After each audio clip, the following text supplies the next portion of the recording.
น้ำฮักกะลงย่างมันปลาแต่คุกคู่ใช้มองดีนะผู้ผู้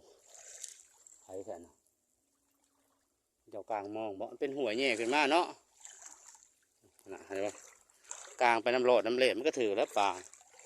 ถ้ากลางมองหน่อยเอาอย่างกลางน้ำมันท่านนี่ก็ได้นะมองยังเจ้าซื่อนะมากลางมองมาแรงคือชาวชงมายามพูดบอกเห็นแล้วสิ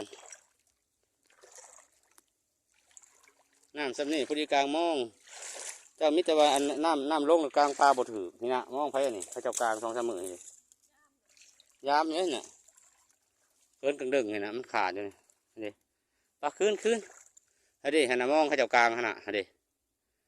เจ้าว่ามองอันเอางัวไปยักฮะนะมีมันจะคล้องมายามอยู่บ่ไปเบิ่งก่อนเขาย่าย่อเบิ่งกันเด้อเขาเธอได้ลงมาเลาะอะไรที่ใดมีอยู่บ่มีเฮ้ยบ่ถือโอ้ถือไปยักอยู่ผู้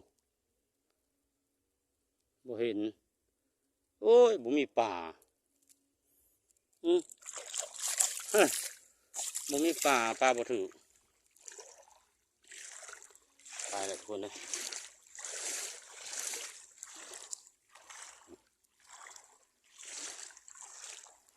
มาเลาะเบิ่งน้ำน้ำลงเลยเพราะว่ามันขึ้นถ่วมให้หน้าซองให้พอดีมันลงมันก็พอดีงามน้ำลงส่วนมันขึ้นสูงเติบแล้วซ้ำยามลงมาถ่วมหัวผมแล้ว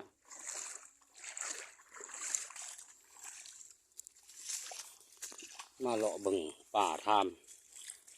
เพราะว่ามันจะเป็นหัวเงี้ยขึ้นมาแล้วมันเป็นพื้นที่ต่ำถ้าว่าน้ำขึ้นสูงก็น้ำก็จะขึ้นมาไปใช้ขึ้นไปขนาดนะลาดไปพาไปทั่วทีเลยบ้านวันนี้ที่พระราชกิตมทุกคนเลยกัน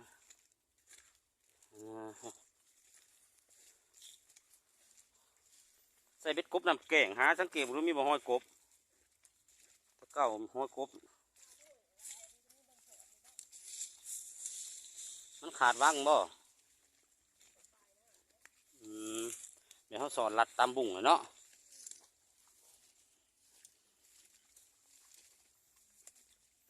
อย่างมาพูดต้องจะเป็นทรายหวยจะน้ำบ้านน้ำมักสลองคลองแต่บ้านน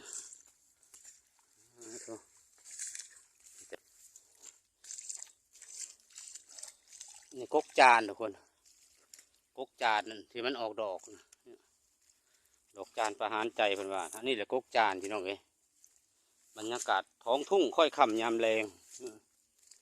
อันจะเป็นกกจานเด้อมันจะอยู่ตามซ่านหวยหรือว่าจุดที่มันต่ำกกจานแต่ว่าโมเมนต์หนาน้ำมันออกดอกเนาะอันนี้กกกระโดน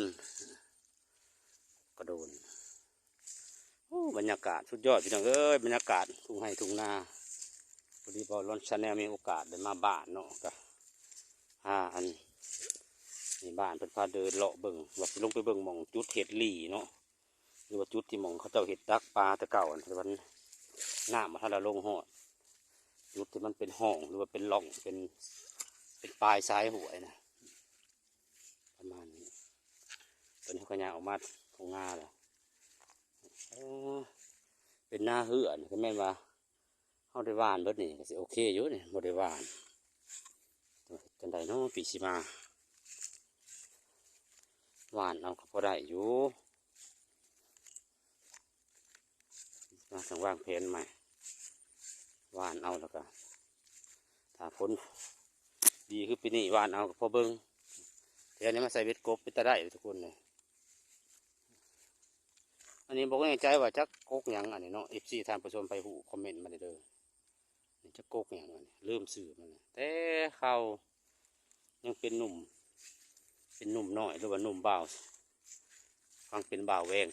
40-45 ปีสมัยนั้นเขาไปตักน้ำเนาะไปหามน้ำอยู่ในสางไปฮักอันนั้นไปคุมอันขู่น้ำนะหอยมันเผือดหรือว่าหอยมันอันกระเด็นออกตัวนี้เป็นคุมน้ำไว้สมัยนั้นหามน้ บรรยากาศทุ่งนาทุกคนโอ้มาเบิ่งป่าพักขะแยงนำกันป่าพักขะแยงนำกันเด้อ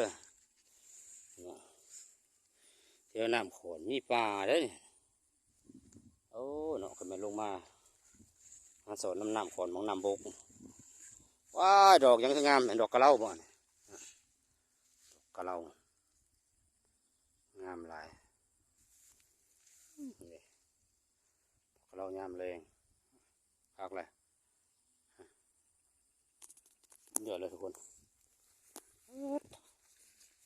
นี่จะป่าพักขะแยงหมองหน้าเหือนะป่าพักขะแยงเด้อทุกคนเด้อป่าพักขะแยงเนี่ยเบิ่งน้ำกัน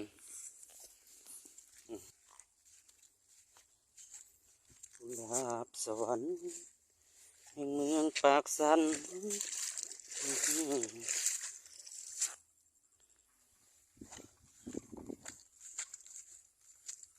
นั่นหรือเปล่าโอ้มันหายเลยเห็นไหมไปเลาะเบิ่งพุ่นพุ่นคันมันมีพักกันแยงเก็บอีกพุ่นแล้วไปโค้งมาไปเบิ่งกันอ่ะ